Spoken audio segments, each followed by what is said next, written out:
You are listening to All Clear, a firefighter health and wellness podcast. I am Travis McGaha, your host, and I'm joined by my co-host, Eric Stevenson, the maestro of mental health. We are here to talk to you about all things health and wellness as it deals with firefighters. How are you doing today, Eric? I'm doing good. How about you, Travis? I'm doing good so far. Trying to find my voice, figure out what we're doing here. So, are you excited about a new podcast? I am. This is something that I've talked about with a couple of other people, and Cool. haven't ever had the opportunity to do it before. So, yeah, I'm excited. Well, the big thing is it literally took us about, 30 minutes to figure out how to get logged in. So no promises as to the outcomes, but I hope this will be fun as we go along. Hoping we can laugh a little bit. I guess I'll talk about what I think the purpose of this podcast is to start with. And Eric, I know you've got your own thoughts on it, but, I think about when we talk about all clear on the fire grounds, all clear basically means, to me, it means, hey, all the most basic things are covered. We've got the people out of the building. Life safety is covered. And, you may still have a fire. You may still have smoke damage. You may still have things going on. But ultimately, the most important things are covered. And I think this podcast is going to represent, doing everything we can to take care of ourselves as firefighters and our families and to be complete in that. So what's your thought about that? You kind of feel the same way? Oh, I absolutely agree with you. The wording of it, the way you related it to the fire ground is what we're looking for with this podcast, that we convey information out to our listeners, people that will be joining us, on how to make sure that they're taking care of themselves on the fire ground, especially with your association with the Cancer Alliance, me with my nonprofit organization as well on the mental health side of things, making sure that everybody's going to be good to go. Okay. Well, I'll make a deal with you. I will not call you a mental health expert if you will not call me the cancer guy. And we should Absolutely. we should be good. So, I am with the North Carolina Firefighter Cancer Alliance, work very closely with peer support, different things like that. But you can't talk about cancer prevention without talking about being well, whether it be diet, sleep, mental wellness. There's all kinds of things to look at. So we're going to try to cover a little bit of everything in this podcast, but I thought a good way for you to get to know us, I'm going to interview Eric, and I think, we'll see how that goes. But Eric, why don't you tell me a little bit about the First Responder Peer Support Network, where it came from, how you're involved, what motivated you to do that? First Responders Peer Support Network, that is my baby. This is something I came up with about 2 years ago. I was working with another peer support team out of Georgia, and we were trying to collaborate some efforts there on what to do. And I decided that we would go out on our own. And here on the coast of North Carolina, realized that there was a need for something like this. Even though there are other peer support teams in North Carolina, the resources really weren't here for our first responders towards the coast.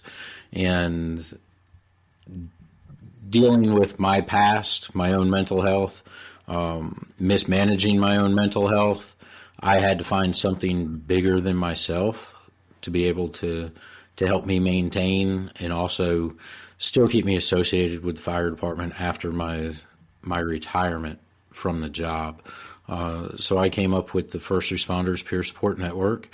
We're located in Carteret County, and we help every aspect of the first responder realm, the fire department, EMS, law enforcement, telecommunications, veterans, because here on the coast where we are specifically, we are surrounded by the military. We have two very large military installations within about anywhere from 10 to 15, 20 miles from us. And so we include the military as well. And this is just my way of making sure that I can still serve in a different capacity other than actually responding to fires. No, I think that's very similar to my story, which we'll talk about at some point. But I remember the first time I got to know you was I was teaching at Cape Fear Community College, and I know you were up there in the expo hall, and we were sitting right behind you. And I actually had my mom with me that day. No, I don't keep my mom with me all the time, but she's actually a nurse for many years and has a great deal of medical knowledge, and she's been very supportive and has taught me a lot as we go along, even outside of what we know as EMTs and things like that. And I remember talking to you and Deb, your wife, a little bit, there that day, and you kind of struck me as different because you guys knew what you were doing, you had a plan, you had resources that you were able to talk about.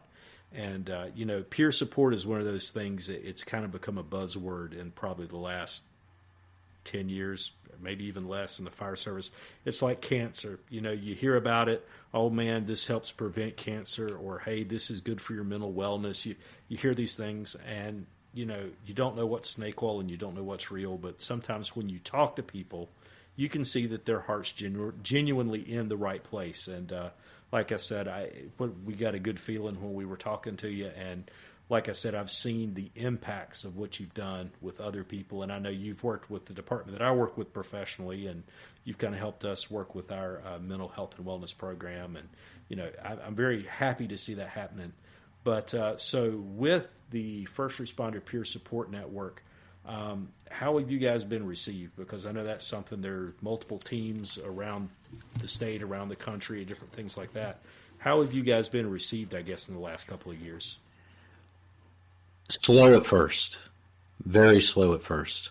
It was a lot of grinding, just getting out there as much as we could, promoting what we were doing, advocating for first responder mental health.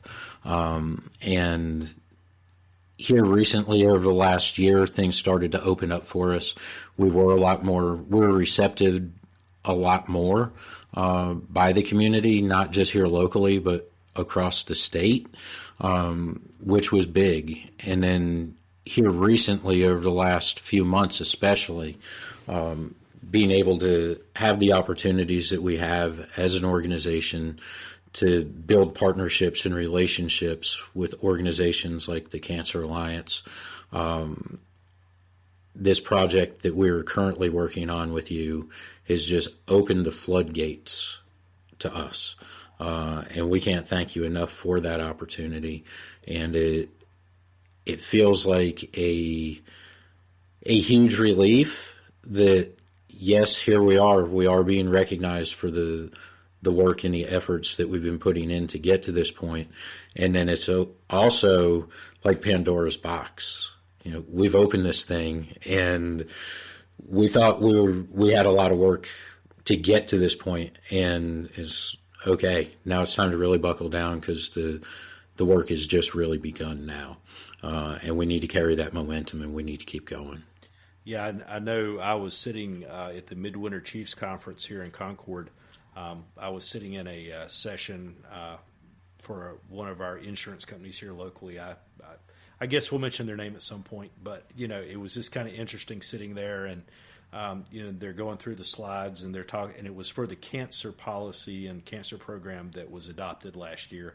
And they were talking about, us as the Cancer Alliance, hey, good resource for peer support. And then, boom, next slide, it was talking about, mental health and wellness. And there was you guys listed. And I was like, all right, they got recognized. So, it's just one of those things. If you do the right thing, you will eventually be recognized. And like I said, you guys are bringing your A game on this one. And I'm very glad to see that you guys are prospering and moving forward. But with that being said, how many of you guys are there? I know it's not just Eric doing everything. I'm sure there's some people hidden around, and I's or we's and things like that. So sometimes I know, like when I say I really mean everybody that works with us at the Cancer Alliance. So I'm sure it's real similar for you guys. Yeah. Here locally in Carteret County, I have approximately 12 team members here in Carteret County. And then we branch out down towards the Wilmington area. Looking at the roster the other night, I have 28 names on my roster. And that includes my board of directors. And just like any other organization, I don't care whether it is a volunteer fire department, whether it is a nonprofit organization, whether it's a baseball, team, whatever else. Getting the really, really active people is sometimes difficult to do. I do have people that are extremely passionate about what we do. They want to continue to serve with us. But we're always looking to expand, share the load, and it makes the journey a little bit easier for everybody. And there are days where I feel like I'm drowning myself with it. But at the end of the day, it's worth it, whether I have, 50 people on my team or I have 5 people on my team. We're still going to give it the same amount of effort, and we are going to continue to do what we do because the end user is why we're here. And so we keep pushing. Excellent.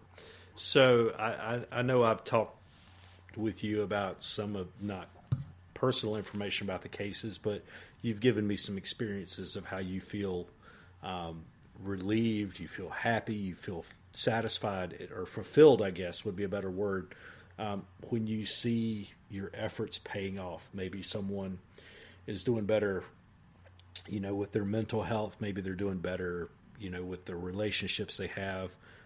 Maybe somebody in the department needed, help to get the department to kind of maybe move through some complicated stuff. How do you feel when you see people responding to the efforts that y'all put forward? It's very humbling. It's very rewarding, especially when people come back. Most of the people that we have contact with, I've never met before.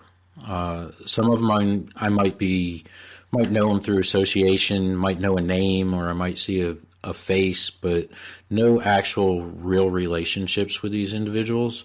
And for them to pour their hearts out to us and allow us and trust us enough to be able to help guide them during their journey is absolutely amazing. And I just got a young lady back from a treatment center down in Florida that we utilize.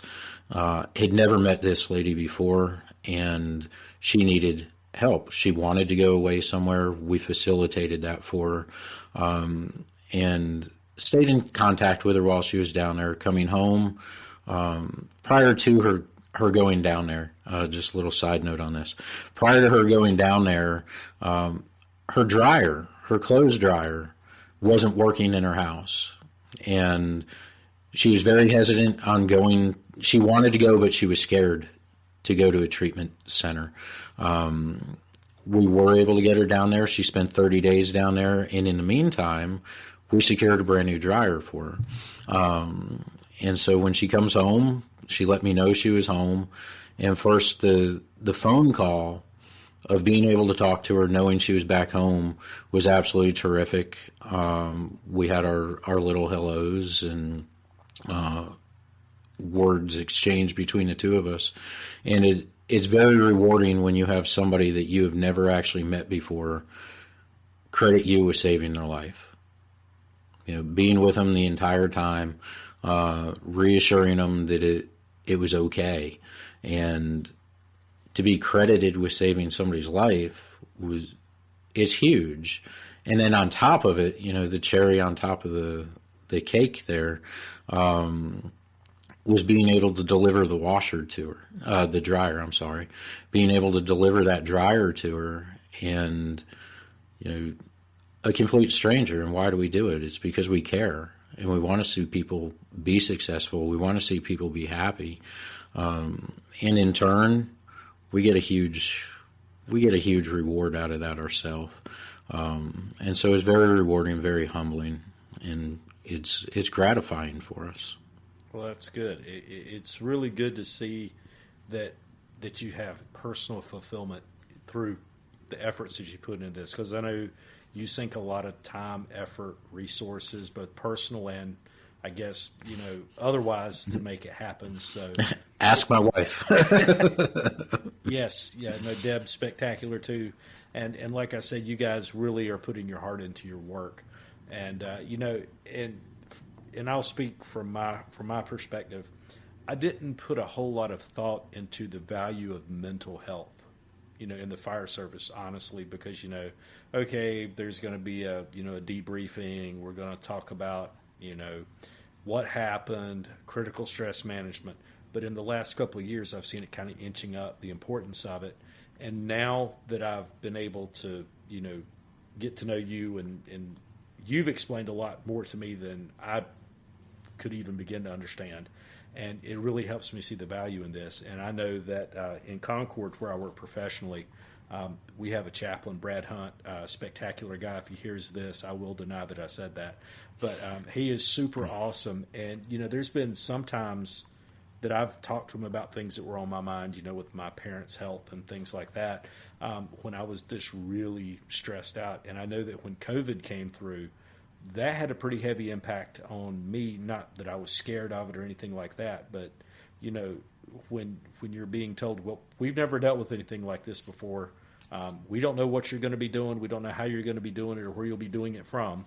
That kind of opens your eyes and it kind of stresses you a little bit. And that's when I started paying more attention to what's going on with that. And there is a lot to be said for mental health, and I think that's something that we'll see more and more of.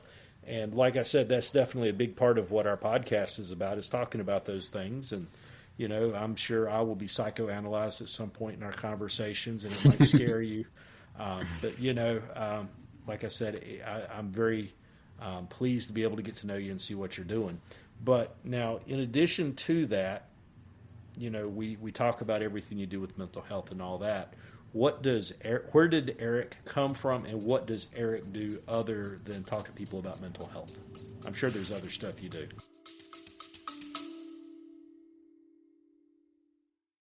Do you have an idea that you can't quite get out of your head and onto paper? Does your department need updated shirts?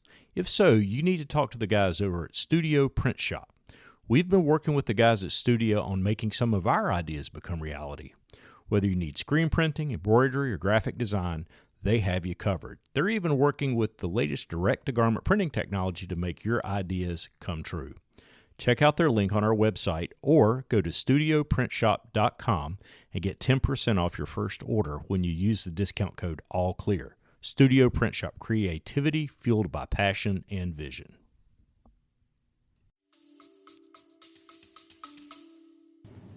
Wow. Where did I come from? Like, originally, I'm one of those people that they call a darn Yankee with another word there. I'm originally from Bergen County, New Jersey, and I moved down to North Carolina in the early 90s. Got my start in the fire department up in New Jersey.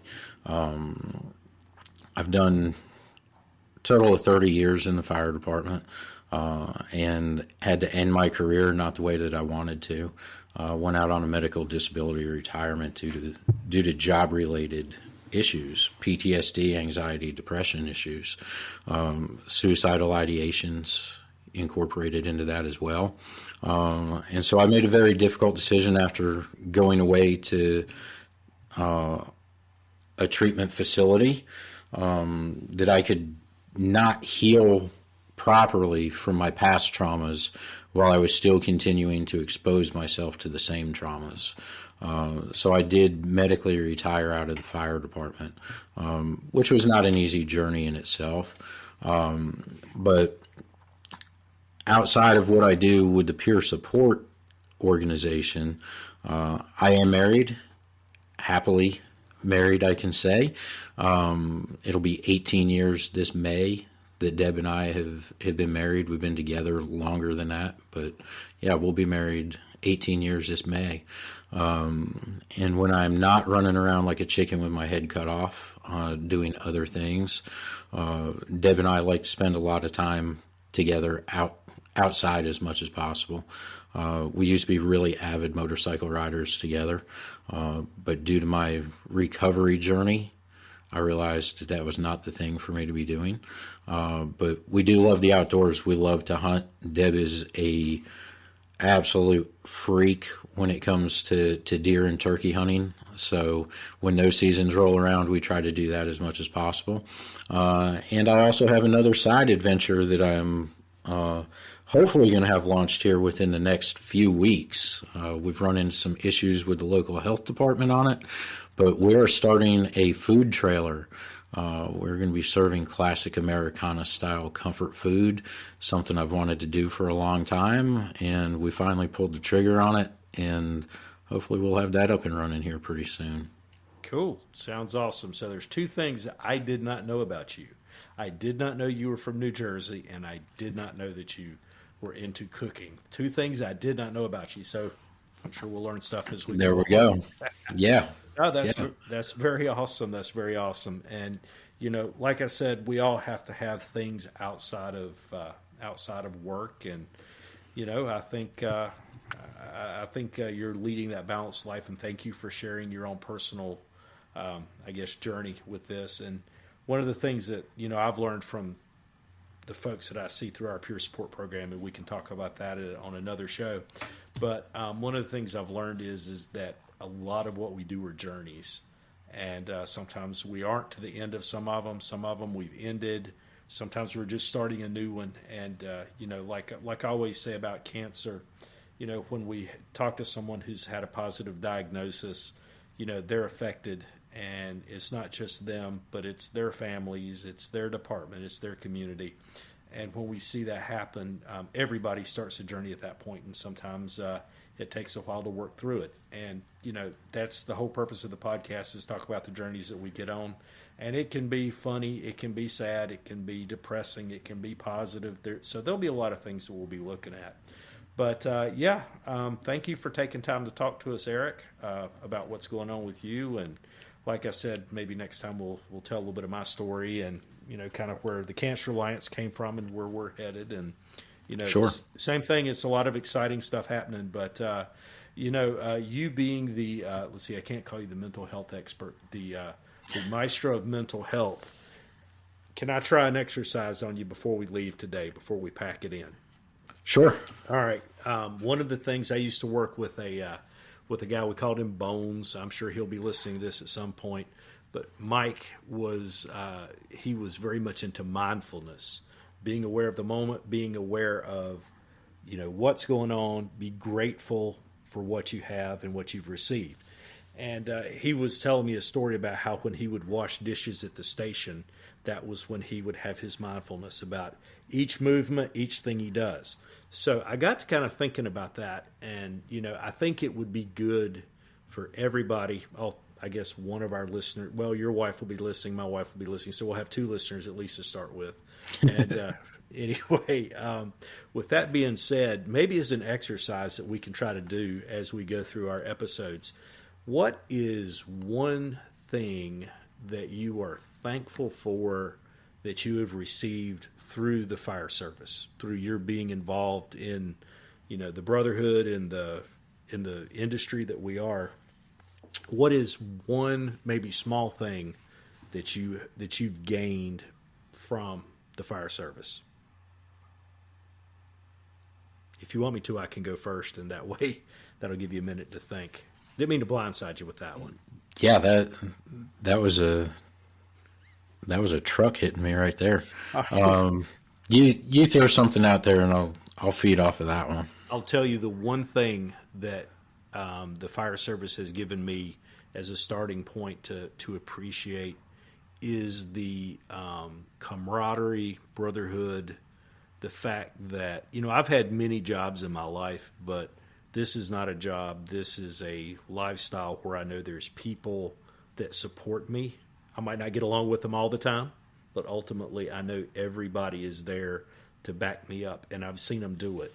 And just that camaraderie that does not exist in other industries, that's one of the things that I have a lot of appreciation for. And I'm trying to think ahead what are other small things that may seem huge to some people, but to some people it's like, oh yeah, I always eat with those guys. I always hang out with them. I live with them 24 hours. But that's one of the things that I would not have if it weren't for the fire service. Well, and I can feed right off of that, because you kind of gave me a perfect segue of not taking anything for granted. We never know when we're on the job, when that alarm goes off. We all know that we're rolling the dice. That could be the last time, that we ever hear an alarm, that we ever respond to an incident, the last time that we ever sit down and eat a meal with that crowd.